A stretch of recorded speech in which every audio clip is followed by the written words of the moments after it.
Bloody wars, mental decline, the stresses of public service. What makes a president decide to leave the Oval Office after the end of their first term? And who are the few to have done so?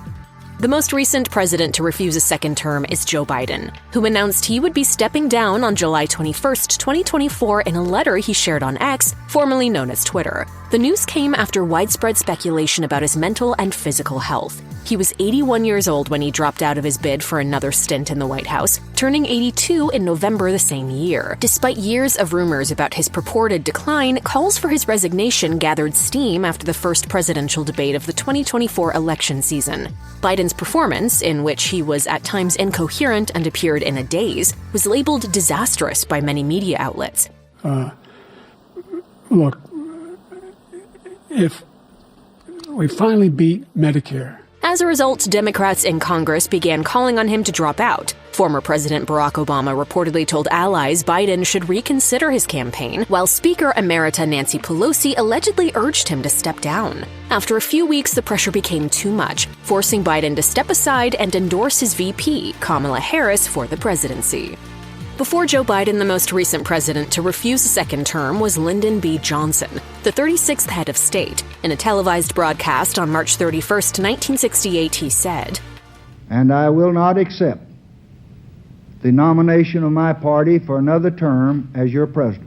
Johnson knew victory was unlikely. His approval ratings took a nosedive in the mid-1960s, from 70% in mid-1965 to under 40% by 1967. Under his leadership, the United States had entered the Vietnam War, which became unpopular among the American public and eventually even its troops. By 1968, the country had already lost 30,000 soldiers and had 548,000 more still stationed there. According to the U.S. National Archives, 58,220 Americans died in the conflict, which ended in 1975. After Senator Eugene McCarthy and Robert Kennedy entered the race for the Democratic nomination, Johnson made his announcement in which he also announced steps to limit the war.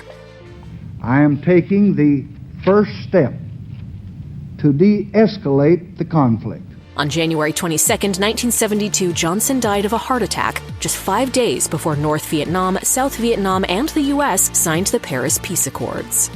The 33rd U.S. President, Harry S. Truman, stepped down amid poor polling numbers. Though he technically served almost 2 terms, becoming president after the unexpected death of his predecessor, Franklin D. Roosevelt, he only served 1 elected term, after which he refused another. A month before his decision, a February 1952 Gallup survey put his approval rating at just 22%, an all-time low.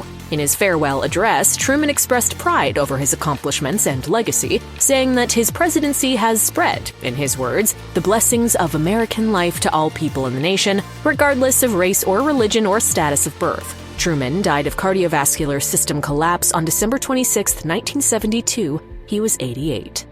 Calvin Coolidge, known for his honesty, work ethic, and passion for business, was the 30th President of the United States. Though he was in a good position to win a second term, mental health issues prompted him to retire to Northampton. In a statement, he said, "While I had a desire to be relieved of the pretensions and illusions of public life, it was not because of any attraction of pleasure or idleness. We draw our presidents from the people. It is a wholesome thing for them to return to the people. I came from them. I wish to be one of them again." Coolidge was also mourning the death of his 16-year-old son, Calvin Jr., who had died from an infection in 1924. Calvin suppressed his emotions during this time, and when his son died, he experienced major depression for the remaining 4 years of his presidency.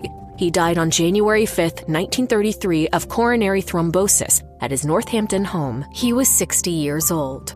The United States' 19th president, Rutherford B. Hayes, was happy to leave office. By the end of his political career, in fact, he yearned to leave public life behind altogether.